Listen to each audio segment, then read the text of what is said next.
आज हम सब यहाँ ये चर्चा करने वाले हैं कि भारत की खेती का भविष्य क्या होना चाहिए, केमिकल फार्मिंग या फिर ऑर्गेनिक फार्मिंग। आज इस विषय में चर्चा करने के लिए हमारे साथ हैं फील्ड साइंस के एमडी मिस्टर राघवन जी और भीष्मा ऑर्गेनिक्स कंपनी के एमडी भीष्मा जी। तो आइए उन्हीं से जानते हैं कि केमिकल फार्मिंग और ऑर्गेनिक फार्मिंग के बारे में उनकी अपनी क्या राय है। वाह क्या लड़की है। अरे परिमल भैया आप यहाँ कैसे? यही मैं तुझसे पूछने वाला था। बिना टिकट के तू शो देखने आया है ना? शो तो आप देखने आए होंगे, मैं उससे देखने आया। तू तैयार है ना? सुंदर है ना?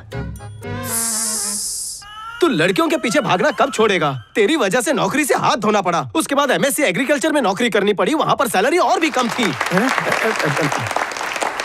हाँ तो अंकल जी आप कौन सी फसल उगाते हैं? मिर्ची उगाता हूँ सर। आप खाद का इस्तेमाल करते हैं या भगवान भरोसे खेती करते हैं? आप ही की खाद इस्तेमाल करते हैं, उससे खेती अच्छी होती है। मैं इससे संतुष्ट हूँ। हम जो भी काम करते हैं किसानों की खुशी के लिए ही करते हैं भीष्मा जी। हमें और क्या चाहिए? खुशी का मतलब ये नहीं कि कपड़े कितने अच्छे हैं या जेब में कितने पैसे हैं। खुशी का मतलब है सेहत। खुशी का मतलब हमारी अगली पीढ़ी की खुशहाली। अगर रसायनों का इस्तेमाल बंद नहीं हुआ तो हमारे स्वास्थ्य के साथ साथ ही धरती माँ को भी नुकसान पहुंचेगा। ये सब किताबी बातें हैं सर। आज के जमाने में इन्हें कोई नहीं मानता। इन बातों से किसान अब और बेवकूफ नहीं बनने वाले। अब आप जाम्बिया या इथोपिया को देख लें, क्या हालात है वहाँ।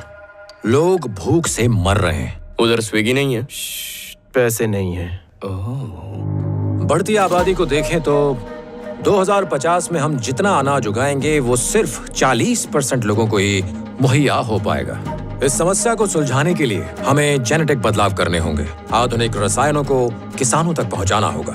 लेकिन आप इसके बजाय ऑर्गेनिक और खुशी जैसी फालतू बातें कर रहे हैं सर।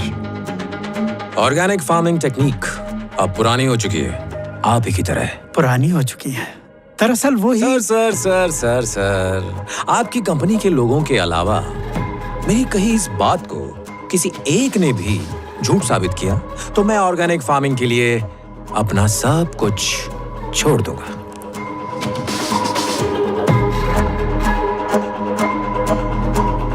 भैया लड़की को इम्प्रेस करने का एक आइडिया आया है। तो मुझे क्यों बता रहा है? मैं क्या तेरा कबूतर हूँ जो तेरी बात वहाँ पहुँचाऊं? सर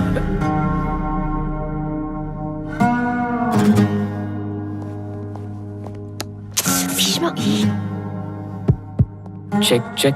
तुझे पैसे नहीं मिलने वाले हैं। आपने सही कहा सर, यहाँ किसी को भी ऑर्गेनिक फार्मिंग के बारे में कुछ नहीं पता है। जाम्बिया और इथियोपिया जैसे देशों में भूख से मरने वाले लोगों को भी इस सब के बारे में कुछ नहीं पता सर। सर आप केमिकल से ज्यादा फसल उगाना चाहते हैं ना, तो फिर आपने आपकी कंपनी उन्हीं देशों में क्यों नहीं शुरू की? आपने उन्हें भूख से मरने से बचा लिया होता। लेकिन आप ऐसा नहीं करेंगे, मैं जानता हूं क्यों। इसकी दो वजह है।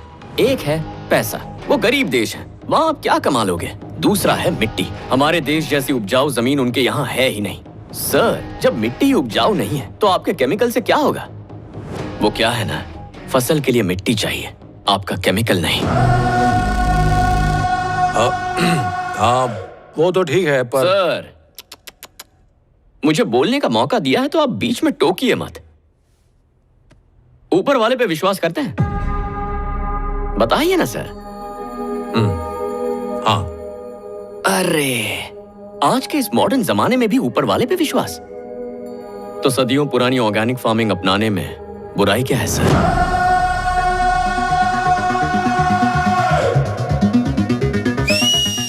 क्या बात है?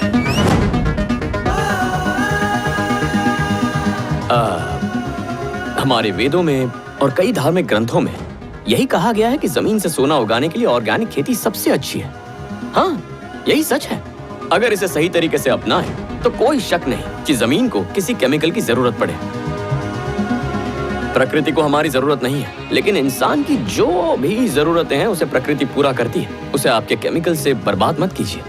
अब यहाँ से आगे मेरे दोस्त MSc agriculture gold medalist mister Parimal भाई बोलेंगे, उन्हीं से सुनिए। Thank you. 1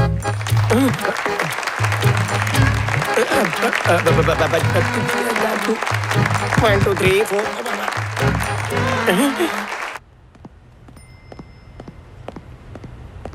रुको, भीष्मा, हाँ? तुम्हें ऑर्गेनिक फार्मिंग के बारे में इतना कैसे पता? तुमने उस दिन किताबें दी थी ना, मैंने सारी पढ़ ली। तुमने सारी किताबें पढ़ ली? हाँ। ऐसा क्यों? क्योंकि ये तुम्हारा फेवरेट सब्जेक्ट है। ओह, तो तुमने इतनी सारी मेहनत मुझे इम्प्रेस करके पटाने के लिए उठाई है ना? नहीं नहीं, ऐसा नहीं है। तुम मुझसे प्यार करते हो? नहीं नहीं, क्या बात कर रही हो? तुम्हें बस ये सब्जेक्ट पसंद है। तुम ठीक है, मैं नीचे रुकता हूँ, तुम आना। I love you.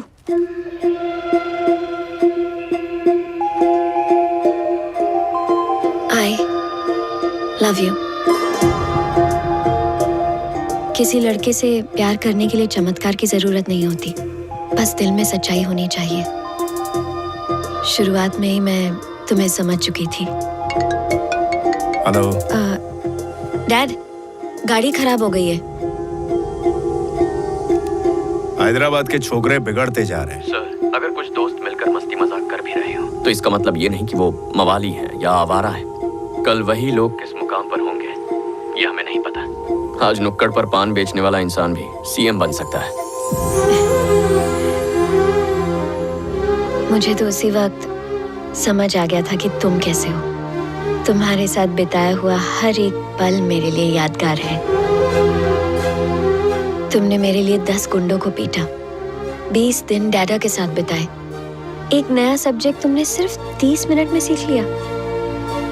आमतौर पर लड़की खुश होती है जब कोई लड़का उसके लिए कुछ करता है, लेकिन जब कोई उसके लिए कुछ खास करता है तो वो खुद को लकी समझती है। I love you.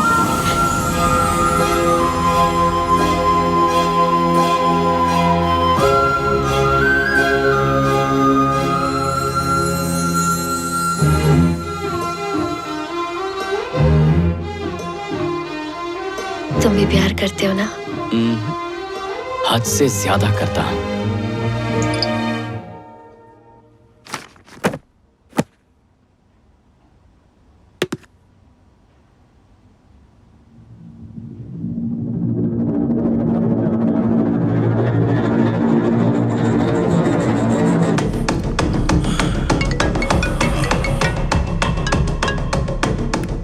Hello sir, मैं किसी काम से स्टूडियो गया था, तभी मैंने ये वीडियो शूट किया सर।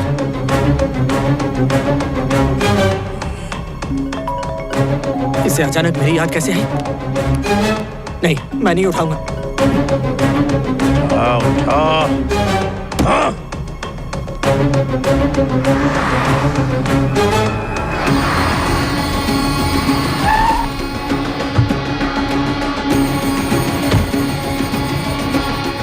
ये भी किधर है? वो आनंद जी के घर पे है। उसने तुम्हें फिर कॉल नहीं किया? 2 बार कॉल नहीं उठाओ तो कोई भी भला आदमी फिर से नहीं करता। चल मैं निकलता हूँ।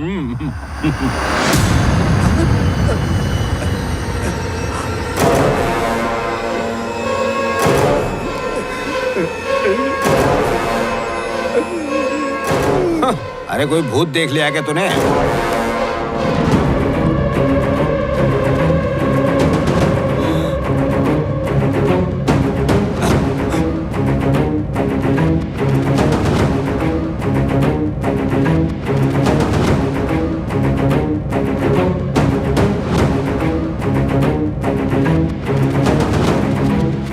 चित्रा को तो मैंने पटा लिया माँ, बस उसके पापा को कैसे समझाऊं?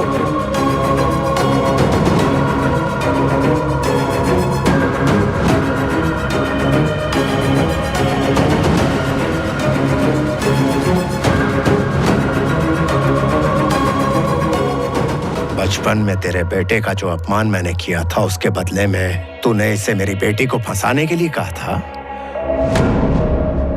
कहीं तू भी इस साजिश में शामिल तो नहीं जेपी? नहीं, मेरी बात तो सुन। मैं तो इसका मुंह भी नहीं देखना चाहता, और तू ऐसा कैसे सोच सकता है कि इसके बेटे को मैं दामाद बनाऊंगा? सर, बचपन में क्या झगड़ा हुआ था मुझे नहीं पता, पर मैं चित्रा से सचमुच प्यार करता हूँ। चुप हो जा, तो गोली मार दूंगा। अबे तेरी औकात ही क्या है? पता है आज तू इतना नाकाम क्यों है? तेरे नाकारा बाप की घटिया सोच की वजह से। और तू भी इसकी तरह नाकारा ही पैदा हुआ। क्या रे, आंखें फाड़ फाड़ के क्या देख रहा है? मेरी बेटी के ख्वाब देखता है तू? मेरी बेटी की औकात जानता तू? एसीपी की बेटी होकर भी किसी की सिफारिश नहीं ली और आज भीष्मा ऑर्गेनिक्स में मार्केटिंग की वाइस प्रेसिडेंट है। वो इंडिपेंडेंट वुमन है और तू डिग्री हासिल ना करने वाला आवारा। अरे तुझे तो उसकी कंपनी में मामूली चपरासी की नौकरी भी नहीं मिलेगी और तू उसके ख्वाब देखता है। रुक जा। क्या बोला? इसे वॉचमैन की नौकरी नहीं देंगे? वॉचमैन की नौकरी करने का सवाल ही नहीं उठता। उस कंपनी का वारिस है ये लड़का।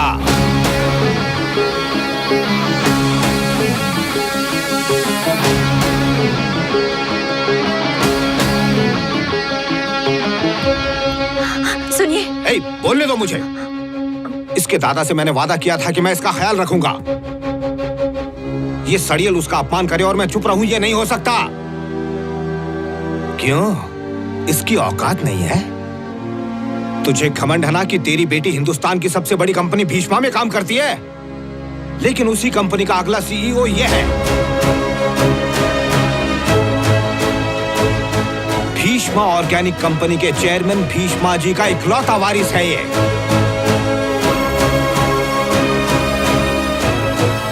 उनकी अरबों की दौलत का असली मालिक।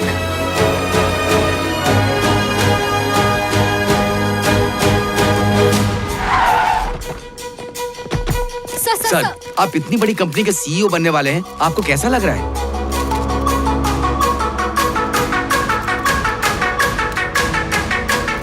भीष्मा ऑर्गेनिक्स ने अपना नया सीईओ चुन लिया है। थोड़ी ही देर में हम आपको भीष्मा ऑर्गेनिक्स के सीईओ का नाम बताएंगे। भीष्मा ऑर्गेनिक्स ने अपना वारिस घोषित कर दिया। क्या जूनियर भीष्मा ही भीष्मा ऑर्गेनिक्स के सीईओ बनेंगे?